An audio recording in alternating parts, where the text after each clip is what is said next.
Alhamdulillah. So, in our last session, we spoke about the parrot and the merchant.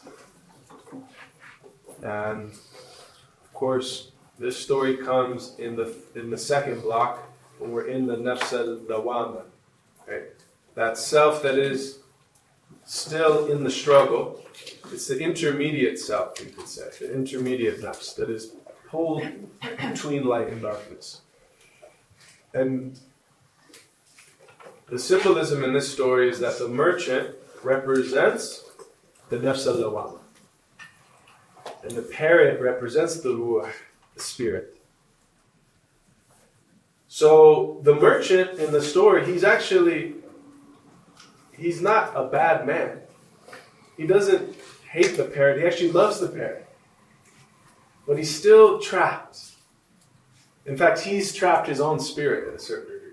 But then he feels blame and he feels remorse for it. So it represents the person who is struggling on the path. And sometimes we feel this, right? We take one step forward, two steps back. Most people that are on the path, that are sincere, that are completely dominated by their lower self and trying to aggress upon others, most of us are stuck in some level of this nafs al-lawama. We do some good, then we do some selfishness, then we feel remorse, then we do some good, then we feel arrogant about that, what I did, then we feel should we like that? We're kind of in the dance of the nafs. And there's many degrees of this, of course. And this is, from one point, a good thing. Because every level is like a barzakh, or an intermediary space between the level below it and the level above it. Right? So there's some beauty and light that's come in, but then there's some darkness. So we're being pulled. This is the state of most people. And so the merchant feels all this remorse, and he laments both that he spoke these words that killed this free parrot in India, and then especially this long remorse and lament about killing his parrot in his cage. And of course, when we understand this represents the spirit, this is a seeker who's going back and forth, doing some good and doing some not so good, and then feeling he's killed what? Maybe he's killed his own soul. This is really what this is about. Like, have I destroyed my own soul? And then, of course, the teaching comes that the spirit teaches this level of the nafs, that it's actually through surrender, through submission, through poverty, through letting go, that actually the spirit can be freed from its cage. So, that was the previous discourse. Now, the discourse that we're going to speak about today is the 10th discourse, which is the story of Joseph and the mirror. And would you read your verses? Yes, I'll read from it in just a second. 3,100 and something. But let me see. It starts about 3,100.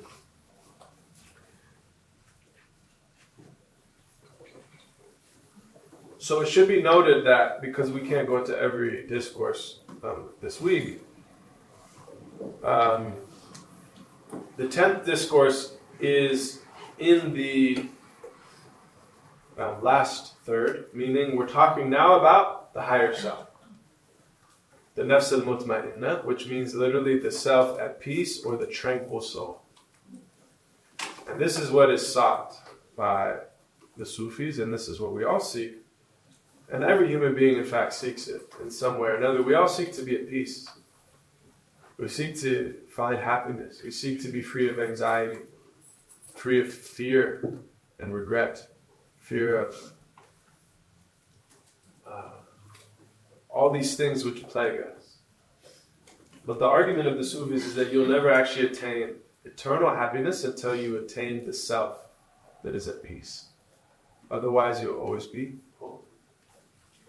And interestingly enough, if you look on Rumi's tomb, the beautiful cloth covering, there's a verse of the Quran that is written on it. Some of you might have noticed it says, Inna awliya Allah la khawfun alayhim wa la hum yahzanun. Indeed, the friends of God, no fear is upon them, nor do they grieve. This is a verse of the Quran which describes the friends of God as free of fear and grief. And as the commentators mentioned, that fear is for the future and grief is for the past. So the awliya are those that attain presence. And the Sufi is called Ibn al-Waqt, or Bint al-Waqt, the son or daughter of the moment. Meaning they are reborn at every moment and they are present at every moment. Even you'll notice here when they say, they speak about one of the prophets or the saints, what do they say first?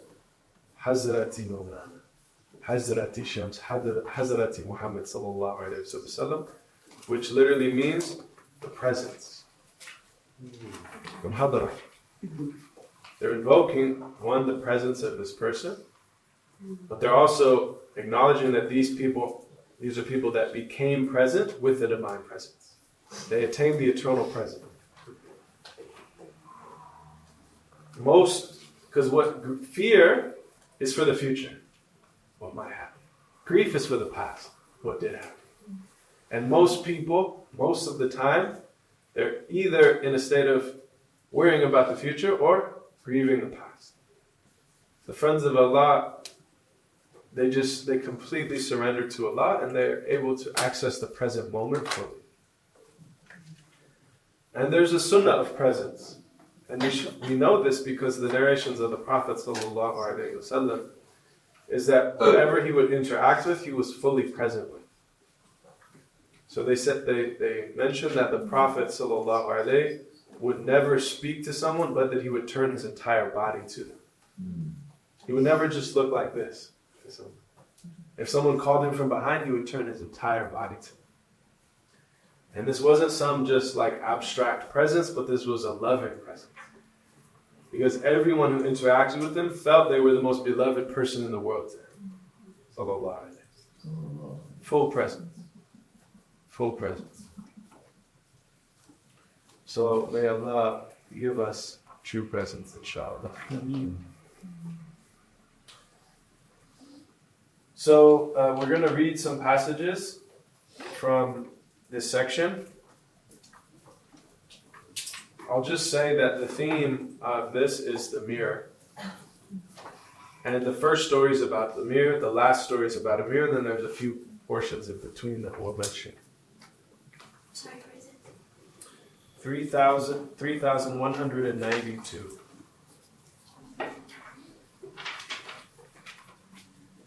And so, this is the story of Joseph and his friend.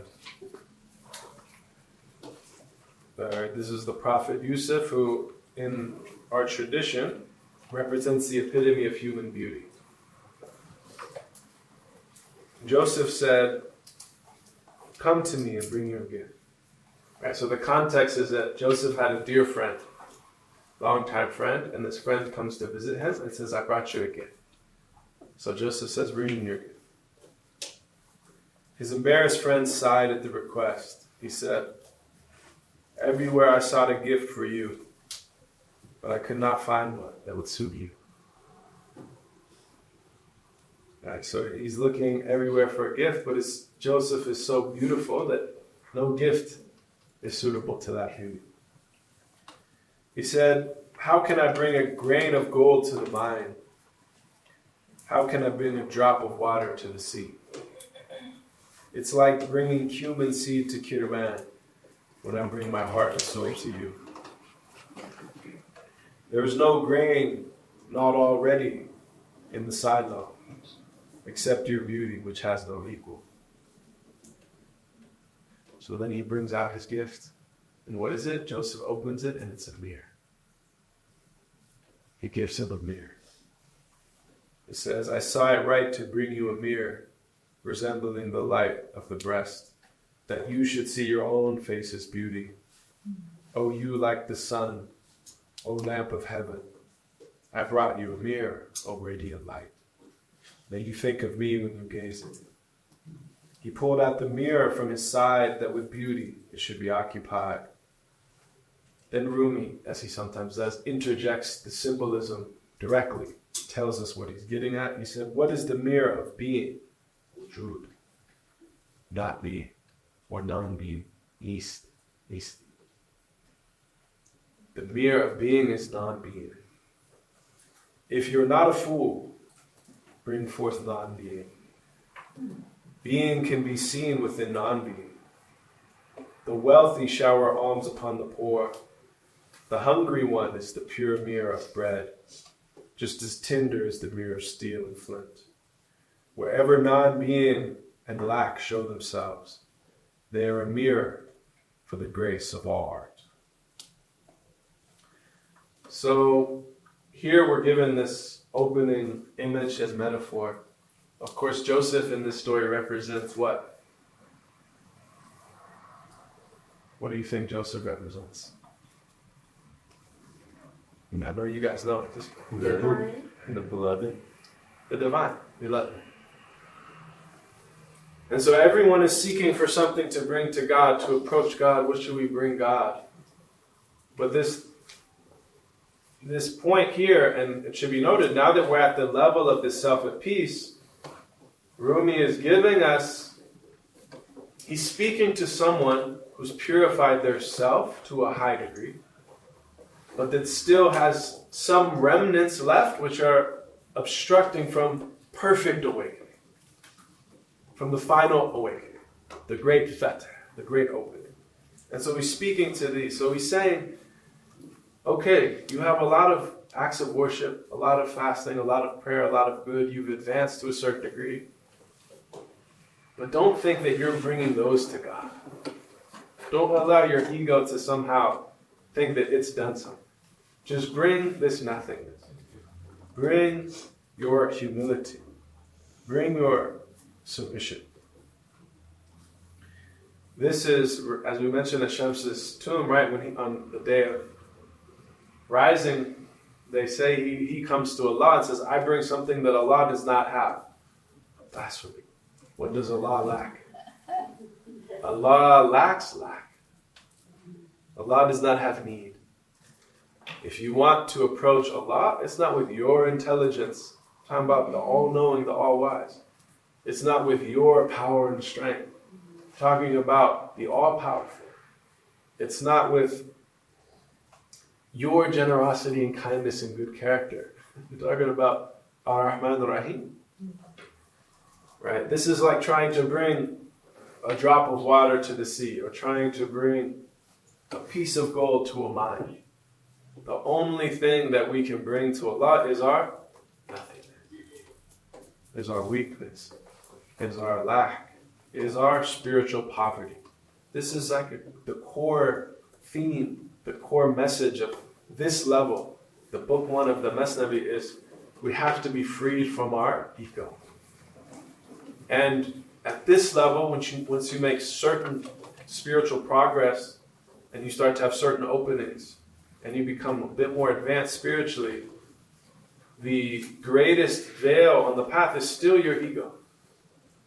But in this form, it's like a spiritualized ego. Because if your ego cannot deny the truth, it's going to try to co-opt the truth. And self-righteousness is a major veil. Self-righteousness is a major veil on the top. And there's a story that there was a young boy who had a righteous father. And his father took him to the mosque, and they were praying in the last third of the night, and there were some people sleeping in the mosque during the last third of the night. And because this boy grew up in this family of light, he had never seen anyone sleep in the last third of the night. Because his father and mother were always up praying. And so he was surprised to see people sleeping. So then the morning prayer came and everyone woke up and prayed. And then he went home with his father. He said, Father, these people were sleeping during the last third of the night. And he was kind of like, what's wrong with them? And his father said, it would be better for us to sleep all the way through the last third of the night than to stand and pray in the last third of the night and then think we're better than those this night. This is mashallah, a righteous father. He's given his son this insight that the danger here is to think some superiority. And Rumi gives a beautiful example. We know that the Quranic narrative that when the breath was blown into Adam and he was taught all the names, this was us, our father. We were all there. Adam is the archetypal human being. All of us were present in him when this happened. And this is written in the depths of our being, this experience where the breath is blown in, the names are taught, and then all the angels are commanded to bow to Adam. And they do except for Iblis, because he says, I'm better than him. Ana khayra minhu. And so because of this arrogance and this envy, even though he was a worshipper, an abid, he was cast out. So Rumi gives this beautiful discourse where he says, when that happened, Adam looked down just a small bit on Iblis. Like, how could you be arrogant in my presence? And Allah says to him, watch it. That's why Iblis fell. Is that exact thought. Don't you think you're better than Iblis? That could be you. Right? So this danger of self-righteousness, this danger of thinking we're better than anyone. And if we think we're better than any creature, anyone, we haven't taken the first step on the path. May Allah free us of this. So in line 3210, he says, he's commenting on this, he says, defects are the mirror of the quality of perfection, and that vileness is the mirror of power and glory. Because every contrary is certainly made evident by its contrary.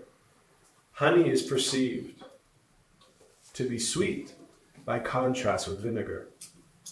Whoever has seen and recognized his own deficiency has progressed in perfecting himself. The reason why he is not flying towards the Lord of glory is that he supposes himself to be perfect. There is no worse malady in your soul, O arrogant one, than the conceit of perfection. So as long as we think we are perfect, we can't be perfected. As long as we think we've arrived, we can't arrive. As long as we think we know, we can't learn. In Arabic, there's two types of ignorance. There's simple ignorance and compound ignorance. Jahal murakkab. And the distinction is that simple ignorance is just not to know. But compound ignorance is to think you know when you don't. Simple ignorance is very easy to remedy, because you just inform someone. Compound ignorance is very hard to remedy, because the one who thinks they know is very hard to teach. The one who thinks they know is not going to seek. Compound. A lot of the modern world is compound ignorance. People thinking they know. There's a lot of assumptions about the nature of reality, about the human being. And so people don't search, right? And in a certain sense,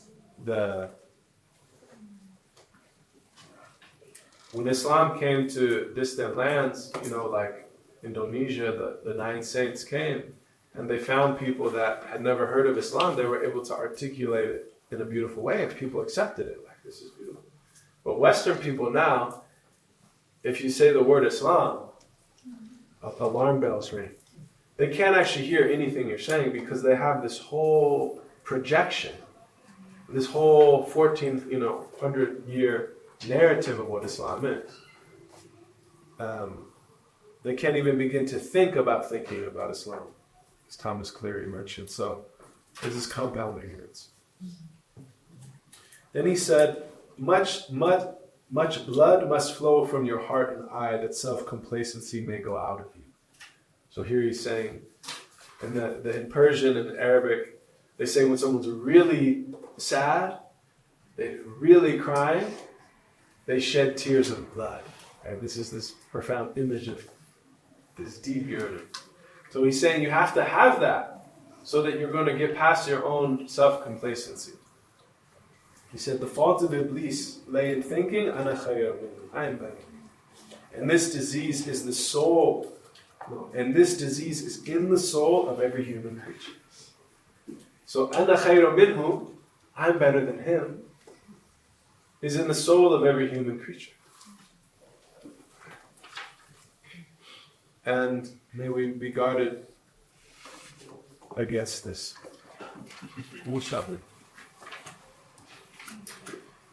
So this is what he sets up as the beginning of this story that he's going to get into. And again, he's talking now to someone who's made a lot of progress on the path. They're now in this inspired self. They've received a lot of openings. They've probably had a lot of beautiful spiritual experiences. A lot of the veils have been reduced, but they still haven't fully arrived. And he's saying that this point is still a bit dangerous. Because if you think you've arrived before you've arrived, you'll never arrive. So then he gives this really interesting example. He's going to tell a number of stories. Again, Rumi will... This is why in the discourses, there's 12 major discourses, but within those discourses, there's other stories. So they're like frame discourses, frame tales. So he says, he has this section that's called How the Writer of the Revelation fell into apostasy, because when the ray of revelation shot upon him, he recited the verse before the Prophet, sallallahu alaihi. Then he said, so I too am one upon whom revelation has descended. So what is he getting at this story? We'll summarize. Is that he said, the Prophet ﷺ would go into these states when he would receive revelation, that his body would shake, that sometimes he would sweat, even if it was cold out. And he would have these really intense states, and then he would recite what he was receiving through revelation. And so Rumi says one of the Sahaba was writing down what the Prophet was reciting so that it would be recorded. But he was saying because of the intensity of the inspiration and being next to the Prophet ﷺ, that one of the rays of revelation came to him. It's as if he felt he was receiving the revelation. Right? It was like overflowing. And so he started to feel, maybe I'm the Prophet. Maybe I'm actually the Prophet.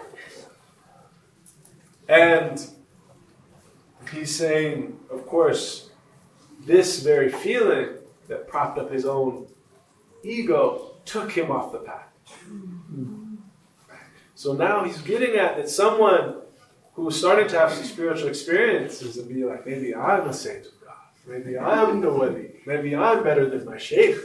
All these kind of thoughts that can come, promptings of the ego, they will really harm one.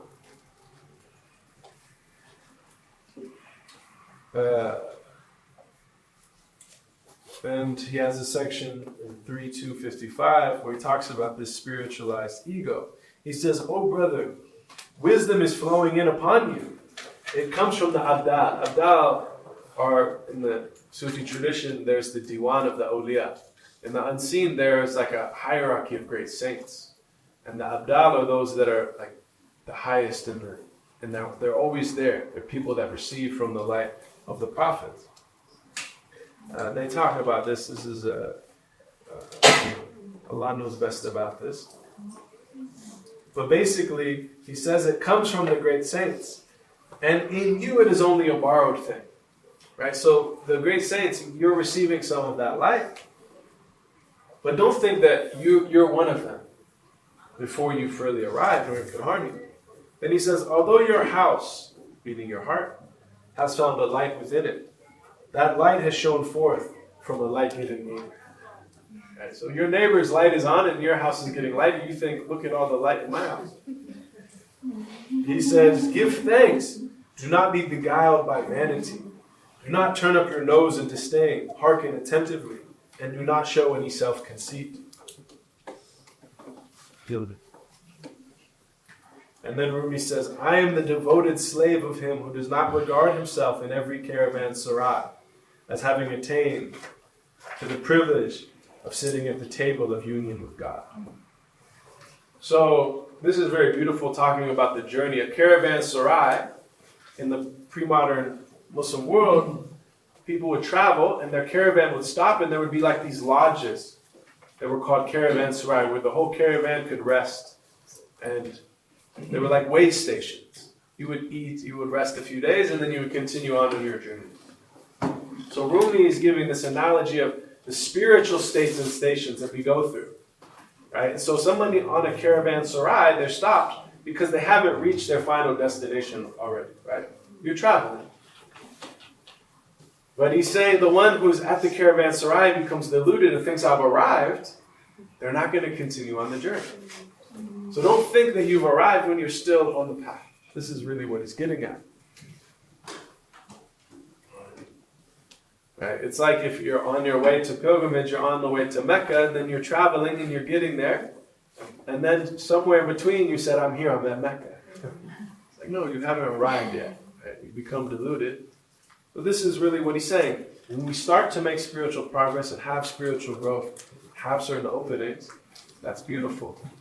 But we need to still remain humble, lest our ego starts to delude us that we've arrived before we have. This is the essence of what he's getting at. Many is the caravanserai that must be quitted in order that one day the man may reach home.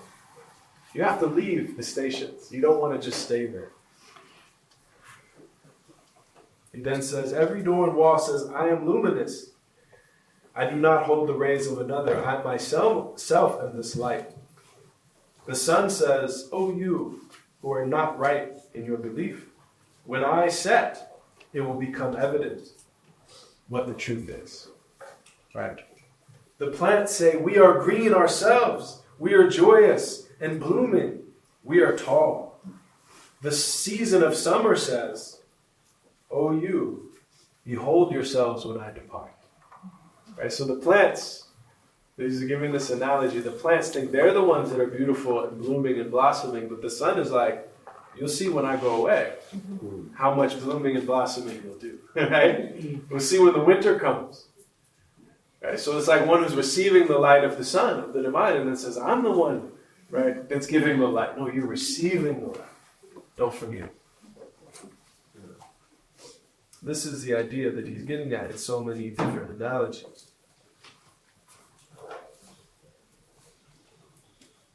And then Rumi says, for this reason, I am laying my head humbly on the earth, so that she, the earth, may be my witness on the day of rising.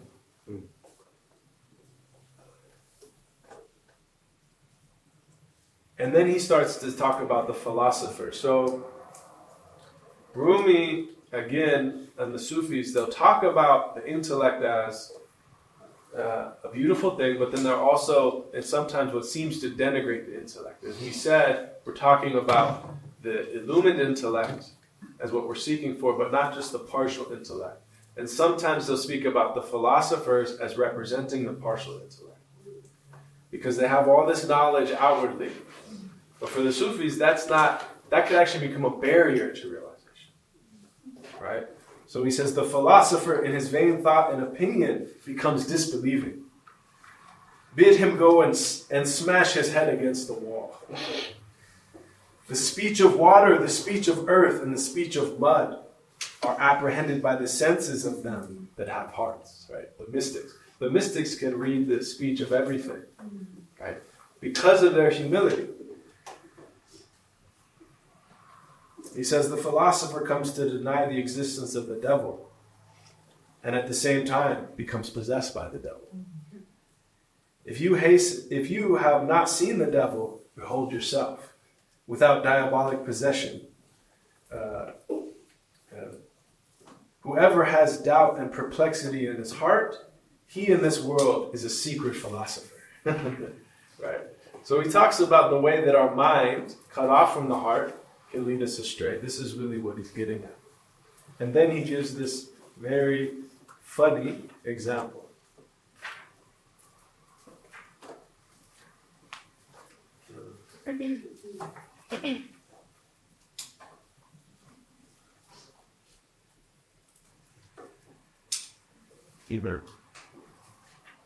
So he says, what is true aql, true intellect. It is the universal intelligence of the person endowed with true intelligence. The prophets and the saints, and those with pure hearts. Partial intellect, his intellect too, but is infirm. And so he talks about it as like a peg leg, right? And you're walking with it, but it's not really, you're hobbling along until you have your heart purified. So then he gives this example that I wanted to share with you that's quite funny. So he says, there was a man who had a sick neighbor. Okay? I love this story. So he had a sick neighbor, but the problem was, this man is deaf, partially deaf. He can't hear very well. And he goes to a sick neighbor, but he knows his neighbor is very sick, and so he's going to be speaking very softly, and so he's not going to be able to understand anything he's saying. So he says, okay, I know what he's going to say, so I'm just going to have like stock questions, and then whatever he says, I'll respond to them, right? So I'm going to first ask, how are you? And he's going to say, Alhamdulillah. He's going to express gratitude even in his difficult state, and then I'm going to say, praise be to God. Right? Then I'm going to say, what have you drunk? Like, what kind of medicine have you taken? And then he's going to say whatever medicine, and then I'm going to say, may it do you good. And then I'm going to say, which doctor has been attending to you? And he'll say, his doctor. And I'll say, that's wonderful. That's a great doctor. Right? So this is his plan. And he goes to the man. And he goes to the side of his sick neighbor. And he says, how are you? And the man very softly says, I'm dying. And so he says, praise be to God. And then he says, what have you drunk? What kind of medicine have you taken? And he's lying there. He says, poison. And he says, may it do you good. And then he asks his third question, what doctor has been attending to you? And he says softly, the angel of death. And he says, that's wonderful. And he leaves. And Rumi says this patient was like, this must be my enemy. I thought he was my friend. He wants me to die. So Rumi then says something amazing. He says, many works of devotion are like this. What the servant thinks is pure is actually foul. What he's getting at is that when your ego has any place in your acts of worship or belonging. So, right, you pray to God and then you think, I've done something good. But it's actually poison. You say, I gave charity. And if you think you're something amazing, and it actually is harming you spiritually. So this is what he's getting at, is that when we, in any way, think that we are doing good, and we are the ones who have done it, and we take any pride in this, it distances us in the spiritual path. We all know this hadith of the Prophet sallallahu alaihi wasallam. The Prophet said on Yawm al-Qiyamah, the first to be in the fire is a scholar who comes before Allah, and he's asked, what did you bring? And he said, I was a scholar. I learned knowledge and I taught it, such that people would draw near to you and would follow the way. And Allah says, Allah protect us from this. He says, you have lied. You learned knowledge and taught it so that people would call you wise. And they have done so. So go to the fire. In other words, you got your reward. You wanted people to praise you. They praised you. So go to the fire. And then the second man is one who comes. And Allah says, what have you brought? He said, I was wealthy and I gave lots of charity. And I did all these charitable projects. And I did this for your sake. But Allah says, you have lied. You did this so that people would call you generous. And they have done so. So go to the fire. What should be angry? And then there was a man who struggled and who fought, a warrior. And he said, what have you brought? He said, I was a warrior in the cause of God. And he said, I gave my life so that the truth would be victorious. And Allah says, you have lied. You gave your life so that people would call you heroic and courageous. And they have said so. Well, take your seat. Wow. This danger of doing things for other than Allah, for people. And this is like one who goes to the sick neighbor and thinks they're doing good. Right? In his mind, he's deaf. He thinks he's doing good, but he's actually harming his neighbor and harming his own relationship with his neighbor. It's like the person who does good deeds, but then thinks, look at me. Look at all the good deeds I'm doing. They're actually harming their relationship with Allah. They're distancing themselves from Allah even in doing all this worship.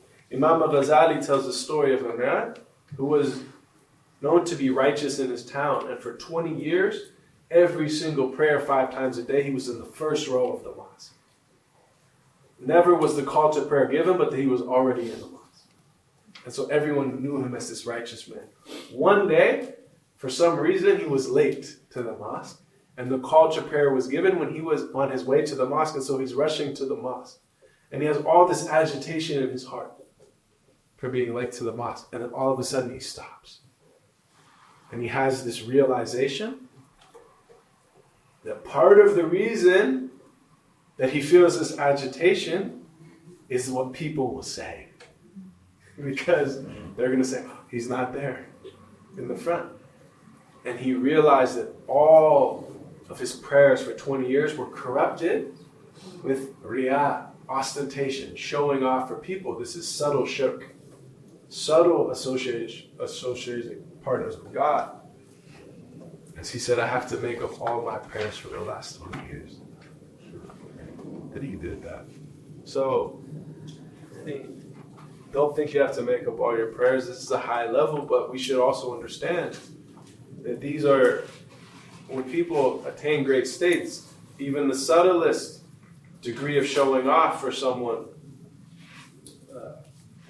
can really harm your spiritual life. I ask a question today? Yes. This part of giving and then there's a part of oneself that feels pride within that. And then what I experienced also that last time in Denmark I saw a beggar, I was like, of course, when I come back, I'll definitely get you something. But all the way while I was shopping, doing my thing, before I went out, there was voices that said, you really want to be nice, huh? You really want to, that's gonna suit you so well. So it almost like it tried to take me away from giving, but so yeah, there is that part as well, and yeah. Beautiful. Thank you for that. Good. Mashallah. Yeah, I mean, at every level there's another devil. Yeah.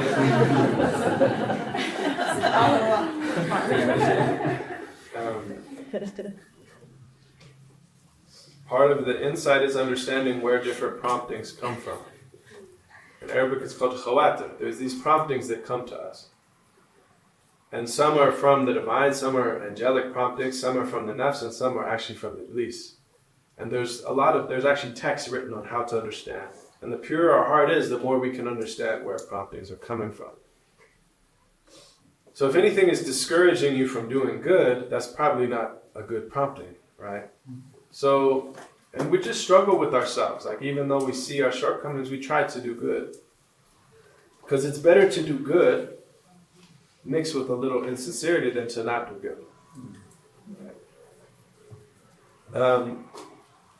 So the key is always to see that whatever good we do, it's a gift from Allah. There are people that reach states where they actually see that it's Allah praying, not them praying. Right? They see everything they do is just a gift from Allah. Every act of worship is a gift. And we should just increase in gratitude for that gift. Right. Eli. It's Tahiri here, there's the story of Sheikh Abdul Qadir Jilani as a drunken man. You know this story? Which one? With the drunkard? Yeah. Allah. Will you tell it? Because I forget some of the details. Sheikh Abdul Qadir Jilani. Can I come here? No, please. Stop smoking and start next to that. Come.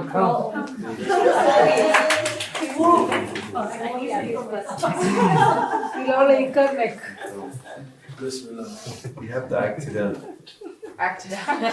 When you say Sheikh Abdul Qadir Jilani, I grow weak. Sheikh Abdul Qadir Jilani is a grand master in my spiritual path. Alhamdulillah. قدس الله شره. Sheikh Abdul Qadir Jilani was a very great scholar and saint. And we need to understand that these great people, subhanAllah, it's interesting, all their journey started with them seeking knowledge. Maulana Rumi, he went to Halab to study. When he came back to Konya, he was a judge. Same with Sheikh Abdul Qadir Jilani. He mastered the outward sciences, and then Allah subhanAllah opened the doors for them from the other inward knowledge. SubhanAllah. Sheikh Abdul Qadir Jilani was walking one day with his students in the city, and there was a man lying on the ground, but he wasn't just lying on the ground. You have to picture like a man drunk with long hair and long beard and really unwashed, maybe for days or weeks.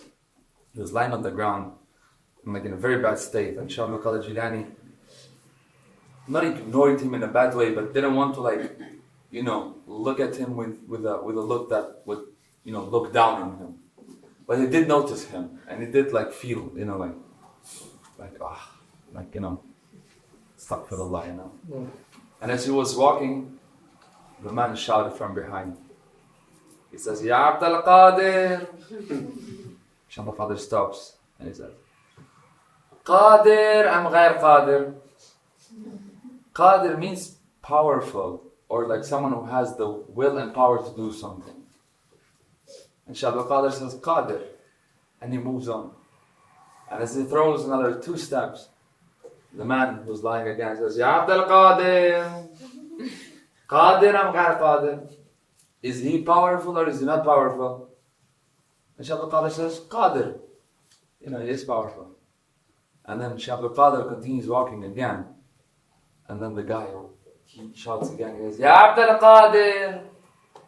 Qadir am ghair Qadir. And Sheikh Abdul Qadir starts weeping. He's crying, but not crying, he's sobbing. And the students are looking at him what's happening? The guy just asked you 3 times the same things. You answered before, he said, Qadir, he moved on. What happened? He said the first time, he said, Ya Abdul Qadir, is Allah powerful enough to lift me from this state and make me better, or is He not? So I said, of course, Allah is powerful, He can lift you from this state. But the second time, he then asked, Ya Abdul Qadir, is Allah powerful enough to lift me from my state to a state like that of yours? Make me a saint of Allah, a friend of Allah. And Shaykh al-Qadir also took it very, nicely. He says, of course, Allah has the power to do that. But then the third time, he said, Ya Abdul Qadir, is Allah Qadir to take me from this state and elevate me to a state of yours, but take you from that state and turn me into a state like mine? Oh. And that's what Shaykh al-Qadir learned from thinking. Surrender. Because he realized that Allah can do that. Can turn you from the pedestal to the Romans back again. This is part of the secret of the great man. Thank you very much. Sell this thing. That'd be a good plane. I'm sorry? Hassan J? Hassan J. Hassan J. He's an actor. He acts Amazing. Rumi stories. That would be a very good one to you have a drunk man. But he plays the different parts. He acts. You know him too? Yeah, I haven't seen him in person, but I've heard that it's done in the videos at work. Alhamdulillah, this really gets at this, is that the people of Allah, they're actually the most humble. And they realize that anything that Allah has gifted them, it's purely a gift. It's not because they deserved it. It's not because anything. They see themselves as the most humble.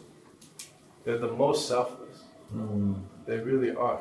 They're the most selfless. And they attain a type of almost like royal presence, but it's because of absence of self. It's because Allah's names and attributes become reflected in the mirror of their heart, because there's no ego left at all. And then he says, Rumi starts talking about qiyas, which is analogical reasoning. And he says the first person who produced these paltry analogies in the presence of the light of God was Iblis. He said, beyond doubt, fire is superior to earth. I am fire, and he is of dingy earth. He is of darkness. I am of radiant light. God said, nay, but on the contrary, there shall be no relationships. Zuhud and piety shall be the sole avenue to preeminence. Meaning, he said it doesn't matter what your lineage is, it's about who surrenders more to God. Right? So it doesn't matter if your lineage is fire or earth, right? What your nationality, race, these type of things have no meaning. It's about who surrenders to God. And then he says, the son of Abu Jahl became a true believer for all to see. And the son of Noah, became one of those who lost it. Right? Abu Jahl, the arch enemy of the Prophet ﷺ, his son became a believer. And when he came to the Prophet ﷺ, even though he was this great opposer of the Prophet, and some of the Sahaba looked at him because they knew who his father was. You know what the Prophet ﷺ said? He said, I knew some good would come of your father. Shimon. The Prophet made a beautiful dua from Haramat before. In the first days of Islam, he said, Ya Rabbi, give me one of the two Amars. Because Abu Jahl's name is also Amar. And Allah chose Amar ibn Khattab. And that's the one to become Abu Jahl's son. So this is what Rumi gets at in the middle of these two stories. He talks about the danger of ego, and then the danger of the intellect that's not yet purified. Because the intellect is a beautiful thing. When striving for knowledge is a beautiful thing, but it can also become a barrier on the path for certain people. And this is really what Shams came to teach Rumi. And so then he closes, and we'll close now with this, and then we can open it for discussion. The contest between the Anatolians and the Chinese. So, there's a couple points that should be kept in mind here.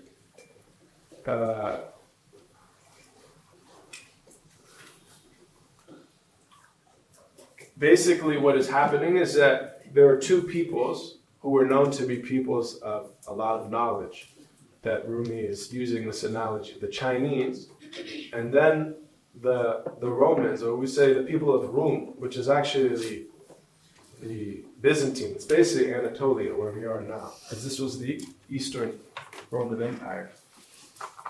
So basically there was a king who says, who is the better painter? Who can create the better art?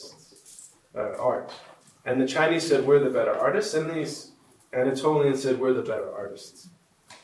So Rumi sets this up as an analogy to show the two types of knowledge that are sought. So the Chinese claim, we are the better artists. The Anatolians replied, we are that and better. The Sultan said, let's have a contest to see which of you is more worthy. The Chinese and the Anatolians came forward to contest, but the Anatolians delayed, coming after their rival. The Chinese said, let's have rooms, one for us, and one across from us prepared just for you. Adjoining rooms were made with a door between. The Chinese occupied one, the Anatolians the others. The Chinese asked the king for 100 colors, and the king opened his treasury to their needs. Each morning, the Chinese received their portion of paints from the treasury by the king's generosity. The Anatolians said, "No hue is suited and no color to our work. Our work is the dispelling of colors." They closed their doors and started polishing. Like the sky, they became clear and purified. From endless colors, they liberated themselves in clarity. Clouds, colors are clouds, colorlessness, the moon. When you see shinings and glowings through the clouds, know they are stars, moonlight, and the rays of the sun. When the Chinese had finished their work, they beat their drums in happy celebration. The king entered their room and saw paintings that took away his wits the moment he arrived. After this, the king made his way to the Anatolians, who pulled aside the curtain hanging between the rooms. The images of those colors and shapes struck the walls of their polished mirror. Anything seen over there was better here, and it robbed the eyes from their sockets. So here we have this analogy that Rumi's given. These Chinese, they painted the most beautiful, colorful paintings. They filled the whole room with color and beauty. And the Anatolians, they didn't take one color. They just polished. So their whole room became like this pure mirror. And when the king sees the room of the Chinese, he's astonished. And he said, "This is clearly the most beautiful thing I've ever seen." But then when he goes over to the other room, the Anatolians remove the curtain between. And every color there is reflected in 1,000 directions. And it's dazzling that his eyes can't take its beauty. So then Rumi says, the Anatolians are Sufis, my dear brother and sister. They have no formulas, book learning, or artifice. What they've done is to polish the heart, clean of lust, greed, stinginess, and spite. The purified mirror is no doubt the heart that is receptive to limitless designs, even the image of no image, no limit, the unseen. This Moses has in the hard mirror of his breast. And this Moses representing the great saint, the great realized one. That not only is every image reflected in the heart of the one, but the image of no image, the limitless, the unseen, the ghaib is reflected in his heart. That image is not contained by the heavens, not in the high throne nor its atmosphere, as those are all limited and definable. And there are no limits within the heart mirror. Intellect here is silent or confuses us as to whether the heart is with him or he himself is the heart. Like, every image cannot manifest, even through eternity, but in the heart mirror of the limited and unlimited. Through eternity, each new image on its surface shows itself with no defect and no fault. The polishers are free from color and scent. Each instant they see beauty without hindrance. Putting aside the form and skin of knowledge, they raise up the banner of the eye of certainty. Ayn al-yaqin. Thought swept aside, they find luminous splendor. Sacrifice, then swim in the vast ocean. Death, which causes fear in the whole world, is laughed at by this tribe as a laughing matter. None can attain victory over their hearts, as loss is only to the shell and not the pearl. They've put eloquence and theology aside. If they've done that, it was to take up effacement and inner poverty. As long as the designs of the 8 heavens exist, the tablets of their hearts will be fit to receive them. 100 signs from the throne, spheres, and ether. Why do I say signs? They are the very face of God. This is one of the most breathtaking passages in the entire Mathnawi. So Rumi is, of course, giving this analogy that the friends of God, they have completely purified their hearts. They've completely effaced themselves and become the pure mirror of whatever Allah is reflecting in their hearts at any moment.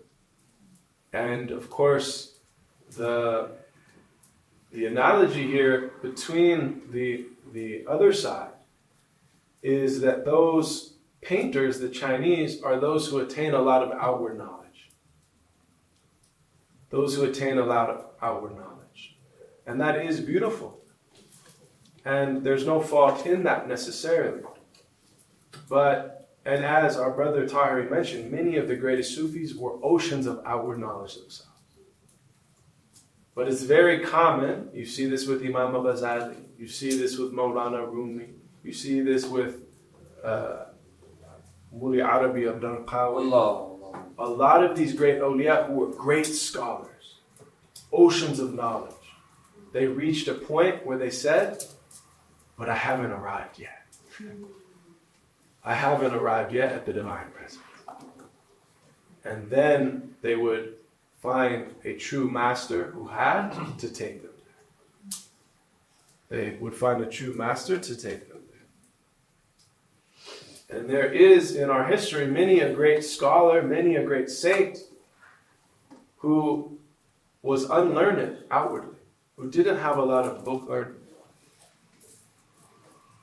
And yet they had purified their hearts. The great example of this in North Africa, in Morocco, is Abdulaziz al-Dabbagh, who was a great saint, but he was unlettered. And he never was in the circles of those who were learned. But yet he was known to be a great saint, and people would come for him and ask for his prayers. And so some of the hadith scholars became jealous, because they say, we're the scholars, but everyone goes to him. So one day he came and they say, Abdulaziz al-Dabbagh,